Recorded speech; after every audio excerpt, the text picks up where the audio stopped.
Bismillahirrahmanirrahim. Assalamualaikum warahmatullahi wabarakatuh.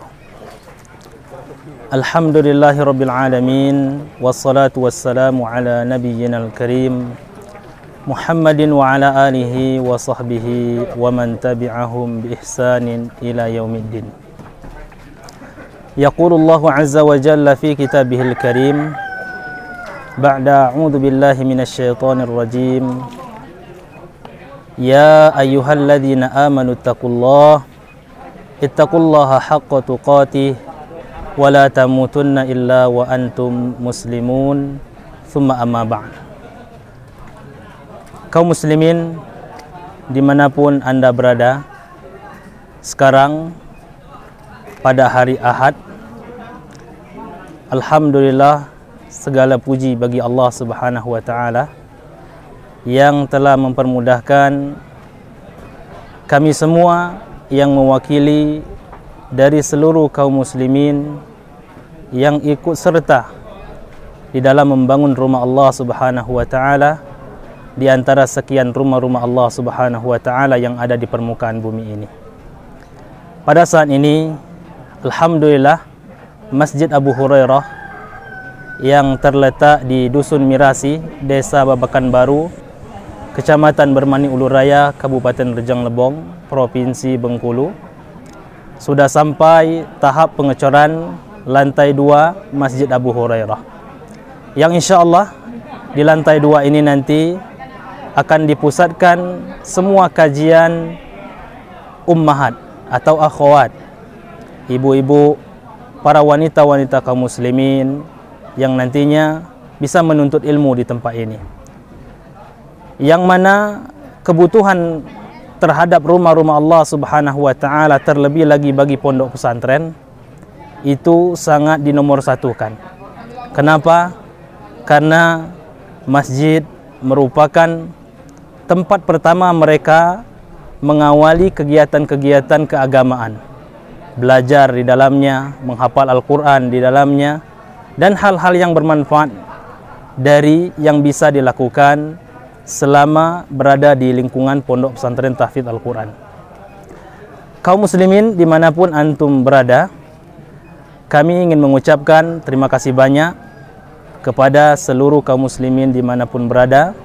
Semoga Allah Subhanahu wa ta'ala memberikan balasan dengan sebaik-baik balasan. Hanya itu yang bisa kami ucapkan kepada kaum muslimin, karena yang berhak untuk membalas adalah Allah Subhanahu wa ta'ala. Setelah sebelumnya kami bersyukur kepada Allah Subhanahu wa ta'ala yang telah banyak memberikan kemudahan di dalam membangun rumah Allah Subhanahu wa ta'ala ini. Kaum muslimin yang dimuliakan Allah Subhanahu wa ta'ala, sama-sama kita ketahui kepedulian terhadap masjid tidak tertuju hanya pada pribadi seseorang, akan tetapi perhatian terhadap rumah Allah Subhanahu wa ta'ala mesti diberikan perhatian lebih oleh kaum muslimin terhadap rumah Allah Subhanahu wa ta'ala itu sendiri. Kenapa? Karena rumah Allah Subhanahu wa ta'ala atau yang kita kenal dengan masjid adalah tempat yang paling dicintai oleh Allah Subhanahu wa ta'ala di permukaan bumi ini. Kita tahu ada hotel berbintang 5. Kita tahu ada tempat yang sangat bagus. Dari sekian tempat-tempat yang ada di permukaan bumi ini, maka rumah Allah satu-satunya yang paling dicintai oleh Allah Subhanahu wa ta'ala. Berdasarkan hadis dari Nabi SAW, sebagaimana yang dikeluarkan oleh Al-Imam Muslim dalam sahihnya, ahabbul biladi ilallahi masajiduha wa abghadul biladi ilallahi aswaquha. Tempat yang paling dicintai oleh Allah Subhanahu wa ta'ala adalah masjid-masjidnya, tempat-tempat manusia sujud bersimpu di hadapan Allah Subhanahu wa ta'ala. Adapun tempat yang paling dibenci oleh Allah Subhanahu wa ta'ala adalah pasar-pasarnya, karena pasar tempat orang berdusta, tempat orang mengingkari janji, dan hal yang semisal dengan itu semua. Kaum muslimin yang dimuliakan Allah Subhanahu wa ta'ala, saya juga ingin memberikan motivasi kepada seluruh kaum muslimin dimanapun berada, bahwa pembangunan masjid ini tidak hanya sebatas ini saja, dan ini akan terus berlanjut ke depannya. Dan di antara sunnah-sunnah yang ditinggalkan oleh Nabi dan para sahabat radhiyallahu taala anhum jami'an adalah bergotong royong di dalam membangun rumah Allah Subhanahu wa taala. Sebagaimana disebutkan oleh Sa'ad bin Abi Waqqas di dalam kitab Sahih Al-Bukhari. Kata Sa'ad bin Abi Waqqas radhiyallahu taala anhu, "Kunna nanqulu labinal masjidi labinatan labinatan wa ammaru labinatan labinatan thumma masaha Rasulullah sallallahu alaihi wasallam an ra'sihi al-ghubar." Kata Sa'ad bin Abi Waqqas, dahulu kami biasa gotong royong mengangkat satu bata ke tempat untuk ditempatkan batu bata tersebut di dalam membangun rumah Allah Subhanahu wa taala. Adapun si Ammar, dia mengangkat batu batanya itu atau batu untuk menyusun tempat ibadah sekaligus 2 batu bata. Kemudian Nabi SAW melihat hal tersebut. Lalu Nabi SAW mengusap debu yang ada di pundak Ammar. Begitulah yang dilakukan oleh generasi awal dahulu. Bagaimana mereka memperhatikan masjid dengan bergotong royong, mengangkat pasir, mengangkat koral, mengangkat air, dan yang semisal dengan itu semua dalam rangka membangun rumah Allah Subhanahu wa taala. Ketahuilah hamba-hamba Allah, kaum muslimin dimanapun anda berada, ini adalah sunnah yang telah ditinggalkan oleh generasi-generasi terbaik, bagaimana mereka memberikan perhatian lebih terhadap rumah-rumah Allah Subhanahu wa taala. Sebagaimana juga kita ketahui bahwasanya masjid ini tidak hanya sekedar untuk beribadah di dalamnya, tidak hanya sekedar untuk melakukan sholat di dalamnya, akan tetapi lebih daripada itu manfaatnya. Kita lihat dalam sejarah betapa banyak pasukan kaum muslimin terbentuk, terstruktur dengan baik, itu mereka bermusyawarah di dalam masjid. Betapa banyak persoalan-persoalan yang dihadapi oleh Nabi dan para sahabat, generasi tabi'in, hampir semua permasalahan tersebut terselesaikan di dalam masjid. Kita istilahkan, bisa dikatakan masjid ini sekaligus adalah gedung DPR. Gedung DPR-nya generasi terbaik dari dahulu.